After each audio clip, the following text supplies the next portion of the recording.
Sampurasun Baraya Sunda urang teh di dunia salaku utusan-utusan Gusti. Utusan kedah ngajalankeun parentah kudu ngutus.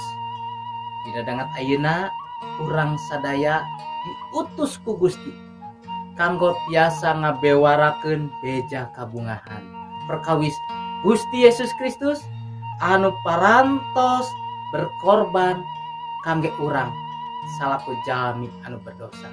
Ku korban Gusti Yesus hirup urang disucikeun, dikuduskeun, dibersihkeun tina rereget dosa. Dina Siloka pasal 25 ayat anu ka-13, utusan anu beunang dipercaya matak seger kana hate anu ngutusna.